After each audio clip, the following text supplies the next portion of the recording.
Demonte first part முடிஞ்சோடனே அந்த படத்துக்கு நாங்களாம் எதிர்பார்க்காததை விட ஒரு மிகப்பெரிய வரவேற்பு கிடைச்சிது. அந்த படம் முடிஞ்சோடனே லைக் ஒரு 6-7 மந்த்ஸ் கழிச்சு நான் தான் அஜய் கிட்ட ஃபோன் பண்ணி ஐ திங்க் நம்ம பார்ட் 2 எடுக்கணும்னு நினைக்கிறேன், இந்த பார்ட் வந்து மிகப்பெரிய சக்சஸா இருக்குன்னும் போது அவர் என்ன சொன்னாரு, நம்ம பார்ட் 2ன்றது வந்து ஒரு வெறும் பிசினஸ் பாயிண்ட் ஆஃப் வியூல மட்டும் பார்த்து இல்லாம ஒரு நல்ல கதை அமைஞ்சா மட்டும் எடுப்போம் அப்படின்னாரு. அப்புறம் ஒரு 5-6 இயர்ஸ் கழிச்சு ஒரு நாள் சொன்னாரு, ஒரு நல்ல லைன் வந்து ஒன்று அமைஞ்சிருக்கு அப்படின்னு. அப்படிதான் இந்த ப்ராஜெக்டே ஸ்டார்ட் ஆச்சு.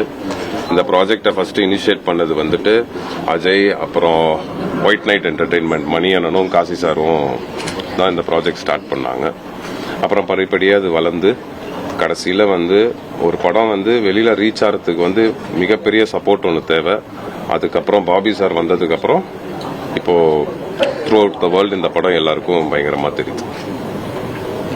ஓகேயா? அப்புறம் மனோஜ் சார் அவரு, அப்புறம் இவங்க அர்ச்சனா, நீங்க தான் என்ன இன்ட்ரோடியூஸ் பண்ணி விடணும். அஜய் நீங்களும் சொன்ன படத்துக்கு உங்க ஃபர்ஸ்ட் பார்ட் பிரதர் சொன்ன மாதிரி ஃபர்ஸ்ட் பார்ட் முடிஞ்ச உடனே இதுக்கான பிளான்ஸ் இருந்துச்சு. பட் ஒரு கரெக்டான கதை இப்போ அமைஞ்ச உடனே இதுக்கான ஒர்க்ஸ் இமீடியட்டா ஸ்டார்ட் பண்ணியிருக்கோம். ஃபர்ஸ்ட் பார்ட்டோட யூஸ்வலாக மற்ற படங்கள்லாம் பார்த்துருப்பீங்க, அந்த ஒரு ஃப்ரான்ச்சைஸை யூஸ் பண்ணிப்பாங்க, பட் வேற ஒரு ஸ்டோரி வேற ஒரு களமாக போவாங்க. அப்படி போகாமல் நம்ம அந்த ஸ்டோரி எந்த இடத்துல விட்டோமோ அதுலேருந்து ஒரு கண்டினியூஷனாக ஒன்று பண்ணி ஒரு ஃப்ரான்ச்சைஸாக பில்ட் பண்ணலாம் அப்படின்ற ஒரு ஐடியாவில் பண்ணியிருக்கோம். ஸோ படம் August 15 ரிலீஸ் ஆகுது. அண்ட் பார்த்து நீங்களாக தான் உங்களோட ஃபீட்பேக் சொல்லணும். கம்ப்ளீட்டாக வேற ஒரு ஜானர், ஆனால் அவர் வந்து அதே சில் சர்காஸ்டிக் ஹாப்பி பர்சன். உங்களுக்கு தெரியும், உங்ககிட்ட நிறைய பேசியிருப்பாரு, என்னை விட உங்களுக்கு நிறைய தெரிஞ்சிருக்கும் அவரை பத்தி. இந்த படத்துல நான் நடிக்கிறதுக்கு காரணம்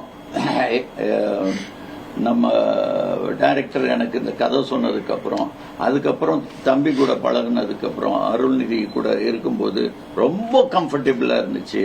Priya Bhavani Shankar, then Bobby producer who is a real producer. வெறும் நம்பர்ஸை பார்த்துட்டு பண்றதா இருந்துச்சுன்னா பணம் இவ்வளவு போட்டுட்டோம், இதுக்கு மேல லாபம் பார்க்கணும், அந்த ஒரு ஸ்கேல்ல இல்லாம let us go beyond. So அந்த ஒரு கிராண்டியர் இந்த படத்துல கண்டிப்பா ஆடியன்ஸ் ஃபீல் பண்ணுவாங்க. கண்டிப்பா இந்த ஆடியன்ஸுக்கு இது 100% சாட்டிஸ்ஃபை பண்ணும், அதுல டவுட்டே கிடையாது. வித் ஃபேமிலி பார்க்க வேண்டிய படம். இந்த படம் ஒரு ஒன் ஆஃப் தி கிளாசிக் ஃபில்மா இருக்கும்னு எனக்கு நம்பிக்கை இருக்கு.